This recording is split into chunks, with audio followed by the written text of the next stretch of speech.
Hello guys and welcome to today's video. Now today we will be making a circular fan grill like the one you might find in a PC fan or a power supply fan, and we will be using variable patterns to do this. This is inspired by a comment a viewer made on my black belt knee down video. Let's get to it. So we will start by making a rectangle here, and let's do, I don't know, like 100 by 75. Let's fully define that. Extrude for 3 millimeters. Let's say that we have a 3 millimeter plate. And now what we're going to do is we are going to select this plane and the z-axis, which I've currently hidden, and I can show by clicking this eye icon. Let's select this again and the z-axis, and I get an angle here. Okay, and I will set that angle for 45 degrees. Okay, let's do it in reverse. Okay, so now I will sketch on this plane. I want to imprint everything here, and I will create a rectangle from here to here. I'll make this 3.5 millimeters, and I will make sure that it is close enough to the origin of this plane, so when I circular pattern it, I don't cut any part off. So how do I do that? I will say that this is d2 divided by 2, so that's the radius, right? And then I'll take 5 millimeters off of that, and that gives me 32.5. Okay, so in fact this is the center of my plane, so this is the correct way to do that. Okay, then I will sketch on the XY plane, and what I'll do is I will hide this plane and start the sketch. The XY plane, I will project this profile in as a reference figure. Okay, then I will start a center arc and go all the way, and I will select my coincident constraint and make it coincident to here. Okay, what I will do then is I'll take a reference line from the center of my circular arc to the outer arc here, and then I will define this angle to be 5 degrees in this case. Okay, and I will insert an axis from sketch. Here's my axis. I will close this sketch. So here's my axis. Now I will start the insert plane command. I will select this axis and the XY plane. It'll go into the plane angle axis creation mode. I'll say 90 degrees and hit OK.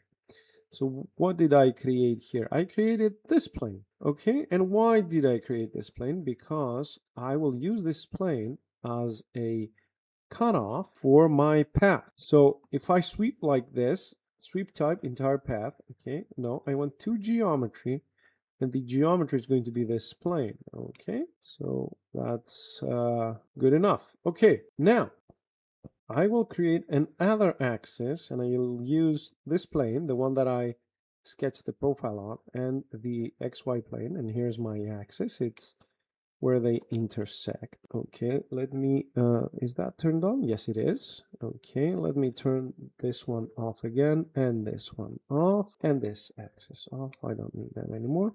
Here's the new axis I created. So I will start the linear pattern with this feature and this axis as a path. And let's say that I want 4 of these at a spacing of 5 millimeters.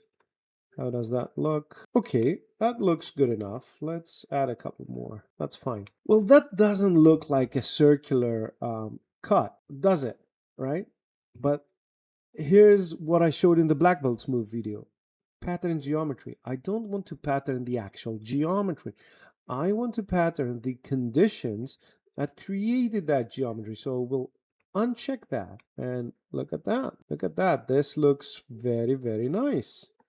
Okay, so I will now hit OK, and I will show this plane again and mirror about it. So this is my mirror plane, and the features I will be mirroring is this sweep and this feature pattern.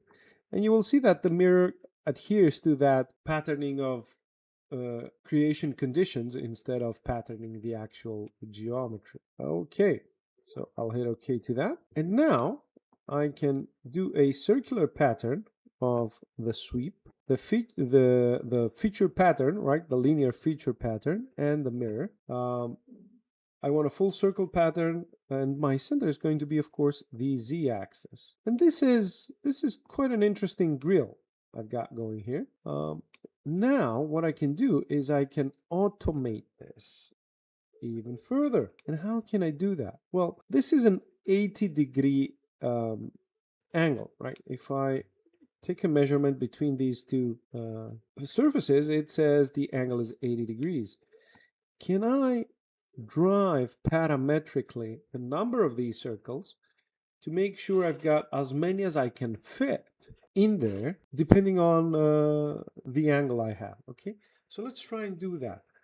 I'll just leave this here so we can see it. I'll open the equation editor. So I will first make a parameter called 1deg, right?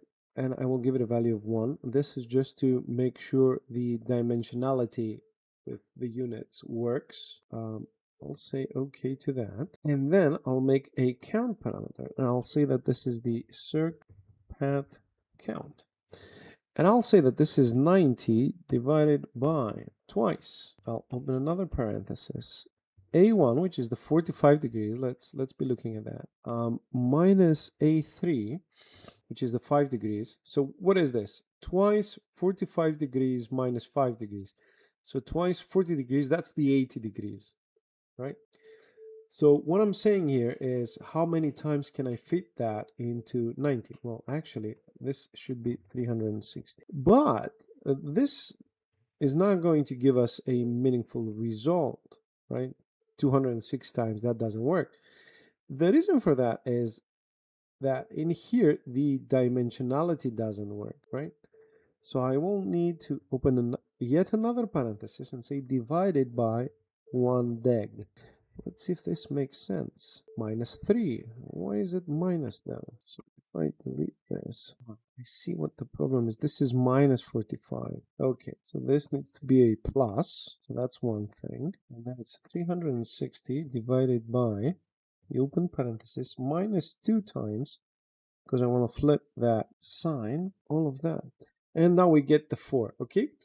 So this is the correct equation here, and the reason it got weird is because this was, I reversed that plane, and this has a minus sign in front of it. So A1 minus 45 plus A3, which is plus 5, this is minus 40, and I want 80 degrees. So minus 2 times minus 40 gives me plus 80.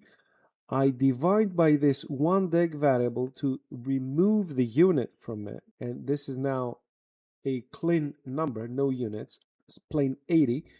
And when I divide it with 360, it gives me 4. So I will now go into my circular pattern, and in the instances, I will use this parameter. I just click on the name and hit OK, and it brings it in. And let's see now if that worked. The value here, let's give that an 8. Okay, let's hit OK, and let's regenerate. There you go. So the thing here is you need to change the value here, come out of the equation editor, and then also hit regenerate. Okay, there you go.